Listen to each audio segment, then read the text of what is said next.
All right. What's going on, everyone? Welcome back. Let's do this thing. Happy Friday. Happy Friday. Welcome back with another 3 at 3. Let's dig in first to multi-collateral DAI. All right, so for those of you who've been following the Maker project, this is a thing that's been on the roadmap for a long time, right? So the way that DAI works, as opposed to other stable coins, is that it's actually pegged against a collateral basket that has been historically just ETH, right? Ethereum. And the intention was always to diversify that basket of collateral to reflect to basically strengthen the protocol by having more assets in there, right? One worry that people have had is that if the price of ETH is to crater, especially in kind of a black swan event, a shocking event, DAI would go down too. So the idea is by having kind of a more diverse set of assets, you de-risk it in some way. So they finally announced this. It's really exciting for those folks who are kind of following this project and who are interested in DeFi.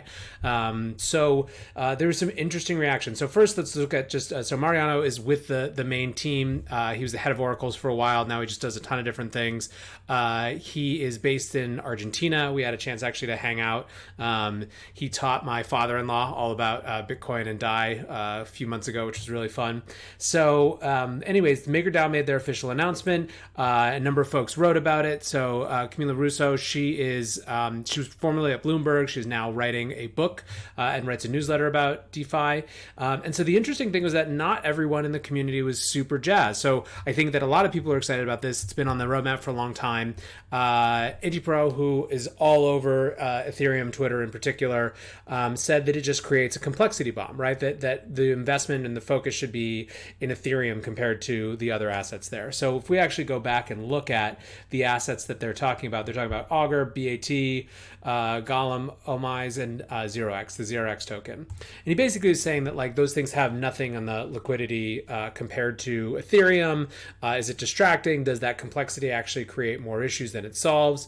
Which I think is a really interesting issue. I mean, in some ways, the multi-collateral DAI, this first step is, in my impression, just a step on the way to what they really envision and what they're really excited about, which is non-crypto assets. So digital representations, tokenization of non-crypto assets that aren't going to be likely subject to the same systemic shocks that crypto assets are.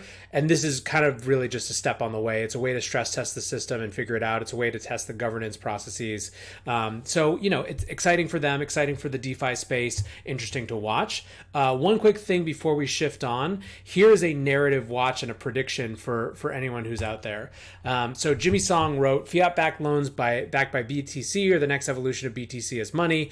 I think you're going to start seeing a huge amount more of this narrative, right? Like in a lot of ways, you have BTC right now as the global settlement layer, digital gold, and the obvious next step around that is exactly what Ethereum has created with DeFi, which is basically an interplay in terms of traditional financial instruments using crypto as collateral. Why not use BTC as collateral if you can use Ethereum as collateral? And we're not going to get into the kind of religious wars around that, but I think that you're going to see this narrative a lot more. So watch out for that.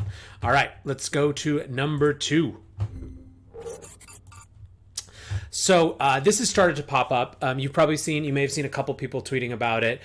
Trump officials weigh encryption crackdown. So basically, there's some amount of consideration about whether or not to ban certain types of end-to-end encryption. And this is a really important issue. So the Politico kind of paints it as a tension between Washington and Silicon Valley, and I don't think that's exactly right. I think it's much more a larger question of kind of what the point of privacy and encryption is, or rather, what the balance is between the need for private communications. Sorry, I'm pulling up the chat as we talk too. I want to make sure if anyone's in there, I'm seeing it. The need for private communications that aren't auditable by the government, that aren't kind of surveillable on the one hand, and the need for the government to be able to deal with threats like terrorism on the other, right, and track money flows. And this is the most characteristic and I think important tension in some ways of this moment. I think that there is such a massive amount of political capital that's going to be spent on exactly this issue, and it's something that's really important for us all to be watching. So, a couple of follow-ups on this, or just commentary on it. So, you had Coin Center, who were coming out strongly against it. I think, as you can imagine, they think it's unconstitutional. They're ready to fight it if need be. And then you also had, I thought, a great little mini thread from Ari here. In a decade, liberal versus totalitarian societies will be delineated by the freedom to encrypt. This is the freedom of speech and freedom of property in a digital age. I think that's a really interesting assertion. It's a different way to look at what these freedoms actually translate to, right? And I think that this gets into the larger question of rights in a digital era. What do our old kind of two-dimensional sense of rights and our land-based, physical-based world sense of rights translate to in a very new place? And one thing that I think Ari points out that's really important is that a lot of places already have much more kind of difficult encryption laws. And even if you look back at kind of the history of encryption in the US, these technologies are considered weapons effectively for a really long time. It wasn't until the early 90s that any sort of encryption technology could be exported or used in products that hit citizens or certainly any other part of the world. And that's only been over the course of the 90s and more recently that it's come to be more possible. So I think it's an important question. I think it gets to the specifics of what privacy battles are likely to look like and how they're likely to play out over the next few years. So speaking of which, let's get to our third and final topic. So this has been interesting. So a few days ago, there's some narrative around, when the price was screaming of Bitcoin a few days ago, everyone was trying to figure out what the hell was going on.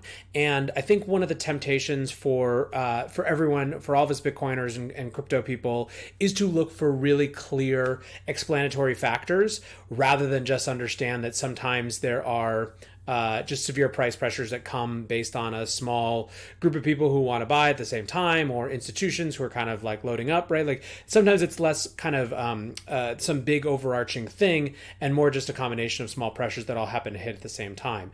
Well, one of the random explanatory factors that a lot of people rejected but was still interesting was demand in Iran, demand in kind of these political contexts. And part of this might have been set off with, there was a pretty viral thread about mosques receiving free energy, and so setting up Bitcoin miners there, and what that would look like. Now, Masa, who wrote this, later, she said she didn't know that it was going to turn into such a thing. She pointed to a thread that kind of looked at the veracity of whether this was actually a mosque, whether it was actually even in Iran. But what's for sure is that there's an uptick in interest in Bitcoin and Bitcoin mining in Iran. So the Radio Free Europe recently wrote this piece. I guess this was just yesterday. There was a huge power surge hit in Iran, and the energy ministry actually said that it was increased Bitcoin mining.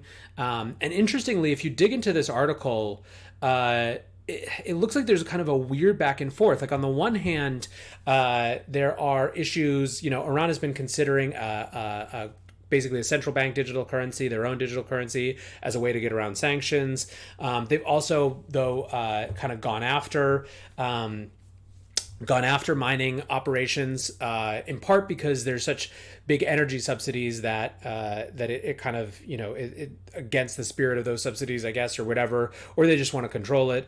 But there seems to be this kind of almost a paradoxical attitude where, on the one hand, even Iranian authorities are recognizing that this is a way around sanctions, but on the other hand, they're kind of cracking down and trying to control it, which to me is just, I think, a great example of the two sides of this technology and the battle that is going to continue to play out.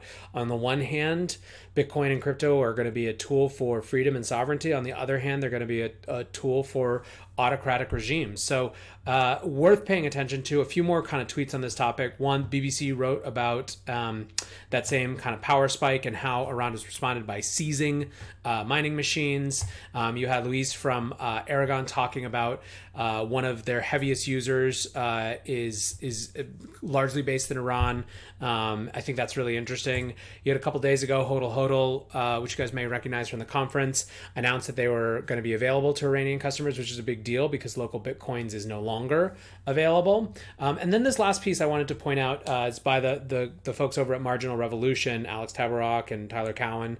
And they wrote about Bitcoin in the context of Islamic finance, which, as a complete aside, is super interesting for anyone who wants to get into it. Effectively, one of the big no-nos in Islamic finance is usury or lending with interest or fractional reserve banking.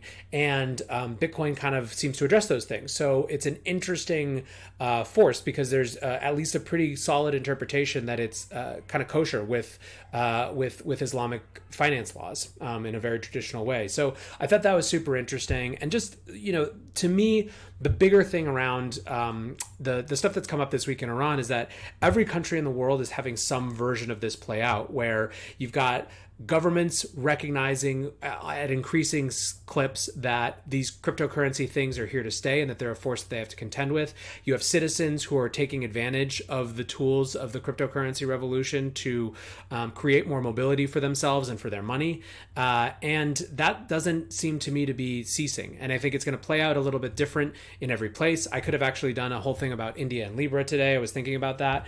So it's going to be really fascinating to watch. And part of what makes this industry so interesting to me is that it is so global, so intrinsically global. So I guess two more recommendations before we go. It's Friday, so I'm sure people are kind of hanging out and getting ready for the weekend, holiday week here in the US next week. A couple more. So from the same kind of Marginal Revolution folks, Tyler Cowen, he's not necessarily been a huge Bitcoin fan in the past, but he wrote this very interesting piece called Bitcoin is Probably Here to Stay, that effectively is saying that its resiliency has to do with just how much is changing. So the quote that I loved is, if we have a hard time seeing the resiliency of the crypto space, it's because we're used to thinking of futures. We aren't used to thinking of futures that are radically different from the present. Really, really good piece, especially for skeptics. Send that one to your parents, to your friends, to your family who don't really buy it yet. And then lastly, just for fun, I'm always interested when Arthur Hayes from BitMEX writes an essay. Doesn't happen that often. Well, he wrote all about Libra, and let's just say it's some good Friday reading, maybe with a drink of your choice. And so anyways, on that note, I don't see any questions. Like I said, I think everyone's kind of hanging out and maybe ready to be done with the week. Hit me up on Twitter if you want to talk about anything more. Long Read Sunday comes out on Sunday, and we'll be back to chat more then. All right, guys, have a good one.